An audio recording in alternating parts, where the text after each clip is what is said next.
Hello, hello! Je sais que ça paraît pas trop, mais le printemps s'en vient et on retrouve déjà plusieurs collections printemps disponibles en magasin, dont celle de Clarins. Et j'ai eu la chance de recevoir une couple de produits de cette nouvelle collection-là qui s'appelle Éclat instantané. Donc quand le printemps arrive, on a l'impression que tout est terne, notre peau, nos cheveux, l'extérieur. Donc on a envie de mettre justement un petit peu de luminosité, un petit peu d'éclat dans notre quotidien. Et ça passe souvent par le maquillage, donc c'est un peu le but de leur collection. Ils ont sorti surtout des nouvelles teintes de produits qui existent déjà, donc entre autres le Baume Éclat Minute qui est un produit que j'aime déjà beaucoup. Ils ont sorti aussi une nouvelle teinte de multi-blush, donc le produit en crème pour les joues. Des nouvelles teintes du rouge éclat, donc rouge à lèvres. Et aussi l'ombre iridescente qui est un produit déjà super intéressant, mais ils ont sorti 4 nouvelles teintes et une nouvelle palette. Donc là j'ai reçu 5 produits et on va s'amuser avec, on va les découvrir en même temps. En fait j'ai un petit peu triché parce que cette semaine j'étais trop énervée d'en avoir reçu et j'ai déjà testé l'ombre iridescente en Silver Pink. Mais je vais quand même vous montrer, vous faire un swatch, tout ça. Et je vais faire un tutoriel en même temps que je découvre les produits. Donc pour commencer, en ce moment, je porte un fond de teint qui est le Naked Skin de Urban Decay. Je l'aime vraiment beaucoup. Il n'y a pas de longue durée de vie sur la peau. Je vous dirais peut-être un 6 heures maximum, mais je l'aime vraiment beaucoup pour un résultat qui est naturel. J'ai fait un petit peu de contouring, j'ai fait mes sourcils, j'ai mis du cache-cerne et la base pour les yeux. J'en mets tout le temps une, donc ça met sur un pied d'égalité tous les fards que je teste. Et je vais commencer en fait par ouvrir justement l'ombre iridescente dont je parlais un petit peu plus tôt. Donc ils ont sorti 4 nouvelles teintes. Il y en a une qui est plus prune, une qui est plus verte, qui ressemble à ça ici. Donc comme ceci, donc c'est un silver green. Donc c'est sûr qu'avec les lampes que j'utilise, ça sent beaucoup silver, mais il y a une belle teinte à l'intérieur. Ça me fait penser un peu à du taupe vert. On a la couleur Silver Pink que j'ai déjà testé cette semaine, je m'excuse, j'ai triché comme je disais. Qui est comme ceci.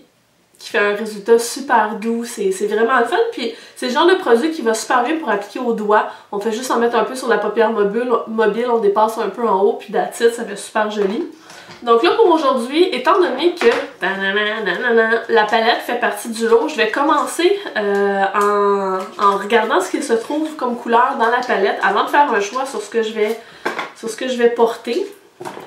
Donc c'est le petit emballage comme ceci, en espèce de carton, très joli. Il est un peu rose gold cuivré, qui se présente comme ça ici. Donc on a 5 couleurs, il y en a une seule qui est mate, qui est celle juste ici. Donc on a une espèce de beige iridescent, on a la couleur mate en question qui est beige aussi. On a un bronze iridescent, on a un marron glacé, puis on a une couleur satinée mais assez foncée qui est un brun. Donc c'est sûr que j'ai pas testé la pigmentation, mais jusqu'à présent, on peut vraiment faire des looks beaucoup plus doux versus beaucoup plus soirée tout en étant dans le lumineux parce que tous les fards ont quand même une belle luminosité dedans. Donc on va tester le tout. Donc étant donné que je sais pas encore si je vais utiliser les ombres iridescentes pour mon look, je vais vous les swatcher. Donc on va avoir ici le Silver Green. Oupsie, on va pas grand chose avec mes lumières. Moi qui pensais pouvoir vous faire des beaux swatchs. On voit juste du lumineux. Donc ça c'est un produit qu'on peut utiliser là, autant avec un pinceau si on veut un résultat un petit peu plus doux, autant qu'on peut le prendre avec les doigts directement pour quelque chose de plus intense. Donc ça c'est celui qui est un petit peu plus rosé. Donc vous pouvez voir que les deux ils ont quand même un côté assez foncé qu'on peut employer, mais comme la plupart des produits Clarins, il y a une certaine douceur. Donc si on l'applique de manière plus translucide, on a un résultat qui est vraiment très doux. J'aimerais ça me lancer avec le cuivré que je trouve vraiment très joli. Donc c'est la couleur du centre. Je vais prendre un pinceau au bout arrondi. Je m'attendais à quelque chose d'un petit peu plus pigmenté. Il a fallu que je mette à peu près 2 couches pour avoir un fini un petit peu plus opaque. Le côté lumineux est très présent. Donc on a même quasiment un petit effet flaky, pas flaky mais écaille de poisson si on veut sur la paupière, un peu comme le produit de Stila. Je me souviens pas exactement du nom du produit, mais c'était des fards comme semi-crème qu'on pouvait appliquer. Donc ça me fait penser un petit peu à ça, le fini. Ensuite, je vais venir chercher le marron qui est juste à côté. Je vais venir travailler le coin externe. Je vais prendre un tout petit peu du beige irisé, donc la couleur qui était au tout début ici. Je vais la mettre un peu au coin interne avec un tout petit pinceau. Donc aller chercher encore plus de luminosité à cet endroit-là. Après ça, je vais essuyer un petit peu mon pinceau sur un bout de mouchoir et je vais venir chercher le cuivré, puis je vais en mettre en dessous. Et je vais venir terminer au niveau du coin externe en prenant la couleur la plus foncée, donc le brun satin. Donc même lui, c'est tout en douceur. On n'a pas une pigmentation ultra forte des fards. Je vais en prendre un tout petit peu puis je vais en mettre sur le ras de cils supérieur. Donc on a été capable d'aller chercher une certaine profondeur au niveau du ras de cils, mais on n'a pas non plus quelque chose de super foncé. De toute façon, la pigmentation du fard ne le permet pas. Donc pour garder volontairement le look un petit peu plus doux, je ne mets pas de satin brun dans le coin externe. Je pourrais le faire si je vais aller chercher un look un peu plus de soirée, mais là c'est le printemps, on va essayer de faire quelque chose d'un petit peu plus doux. Et pour terminer le look, je vais prendre un autre pinceau qui est propre, je vais venir chercher le beige mat et je vais venir en mettre sous le sourcil, comme ceci. Donc je viens de terminer mon estompage, c'est une étape que je fais pas mal tout le temps, vous devez être habitué et un peu tanné de me voir la faire. Je trouve tellement que ça vient compléter le tout, redonner la bonne forme au maquillage. Donc on vient de s'assurer qu'il n'y a pas de décoloration ou de rougeur ou quoi que ce soit au niveau de l'arcade sourcilière. Et là, normalement, on viendrait mettre du mascara et le look serait complété. Juste pour le plaisir de venir tester le fard, la poudre iridescente, l'ombre iridescente. Je vais juste en mettre un tout petit peu sur la paupière mobile pour que vous puissiez voir l'impact que ça a. Donc c'est une forme de lumineux, entre guillemets, qui est plus homogène que ce qu'on trouve dans la palette, selon ce que je constate. Ben, on a vraiment un super beau fini. Honnêtement, pour l'avoir testé cette semaine, là, le Silver Pink, là, il est vraiment très joli. Donc comme on a un look qui est tout en douceur, je vais venir mettre un mascara qui est plus discret. Je vais prendre le Smoky Stretch de chez Makeup Forever. Malheureusement, dans mes 5 produits, je n'avais pas le Multi Blush, qui est un produit assez spécial que Clarins a mis en place.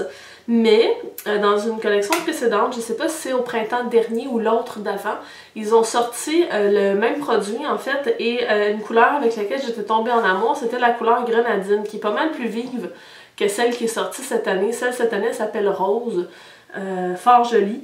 Et je me suis dit, bon, pourquoi ne pas quand même ressortir mon grenadine que j'ai préalablement désinfecté, ne vous inquiétez pas, ça fait pas 1000 ans qu'il y a les mêmes bactéries dessus. Et je vais venir l'appliquer sur mes joues, donc la meilleure façon que j'ai trouvée pour ce produit, c'est vraiment d'y aller au doigt. Et on vient de l'estomper comme ceci. Donc ça fait un peu un effet comme si les joues avaient été pincées. C'est très bonne mine comme effet. Puis c'est sec au toucher là, quand on l'applique. Ça reste pas collant comme certains blush crème peuvent l'être. Donc ce que je fais, c'est que je l'applique vraiment sur le haut de ma pommette. Plus haut que ce que je ferais normalement. Un tout petit peu plus haut en fait. Donc j'ai un doigt qui était propre, qui était mon index, et je repasse ensuite pour venir fondre les côtés entre guillemets du produit. Donc j'imagine que la couleur rose donne un effet aussi joli, un petit peu plus subtil bien entendu. C'est un produit en fait que moi je vous recommande, là, qui est vraiment très agréable à travailler, surtout au printemps quand on veut avoir un effet justement un petit peu plus lumineux au niveau de la peau qu'un blush en poudre. Et là on a deux rouges éclats, on a la couleur rose praline et la couleur Pink Blossom. Donc, entre les deux, j'ai déjà un parti pris pour la Pink Blossom. Ici, on a le rose praline, donc ça reste une couleur qui est quand même neutre, mais on a une belle petite dose de pêche à l'intérieur. Donc quand je parle de neutre, c'est qu'on ressent bien le brun qui est à l'intérieur du rouge à lèvres. Et le Pink Blossom qui est beaucoup plus vif, qui ressemble à ça ici. Donc c'est la deuxième couleur, donc c'est un rose bien entendu. Donc entre les deux, je pense que je vais opter pour le Pink Blossom et je vais... C'est le fun en fait avec ce produit-là, c'est que on peut aussi l'utiliser un peu comme un lip stain. Il y a beaucoup de rouge à lèvres, la plupart des rouges à lèvres on peut faire ça, mais il y en a certains quand ils sont comme trop mat, on réussit pas à faire l'effet voulu. Celui-là il transfère comme juste assez bien la couleur, mais on garde quand même une certaine luminosité au niveau des lèvres, ce qui est super appréciable. Donc si j'avais à résumer mon avis sur la collection au complet, je vous dirais que faut que vous soyez à la recherche d'un fini qui est plus doux, bien entendu qui est lumineux, mais quelque chose qui n'est pas non plus trop pigmenté.